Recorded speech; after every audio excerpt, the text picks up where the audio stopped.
Someone who's a master level software engineer is much closer to a master level jiu-jitsu fighter than a junior software engineer. Like, in the end, towards mastery, it becomes more about self-awareness, subtle consciousness details, your breathing, what you pay attention to, the game itself. So someone from a different field has more overlap with what you do, because in the end, it's all about you and how you behave in the field itself. So anyways, I attended an event by Tech Europe, and they were hosting Malte, the CTO of vercel. It was a fireside chat. Usually when I attend these events, I don't really pay attention to the high-level topics that need to be discussed, the questions asked, none of these things. What I pay attention to is what the person who was interviewed is saying specifically, what words he or she is using.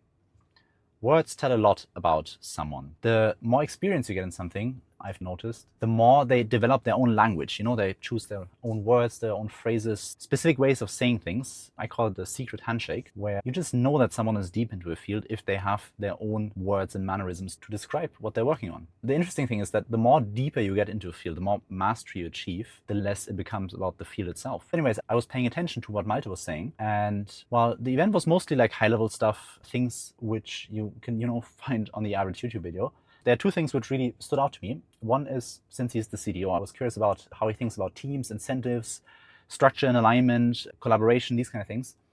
He was talking about Google, where he spent almost a decade, and they have a culture of asking for forgiveness, not for permission. So you just run, you build your thing, and then you hope that you get it done. You get some results, some value before someone notices. And at vercel, they had a similar culture, but when he joined, they didn't really have the structure for exchange. So a lot of people were building things, and they didn't really talk to each other. So he set up exchanges, and he was creating value in this very, very simple way, but communication, clear communication, is the foundation of everything, I'm realizing. And he was helping to facilitate that. The second thing was that he doesn't really believe in A/B tests. I found that to be very surprising, actually. So apparently, even at vercel's scale, A/B tests are not really reliable enough. It's not enough data.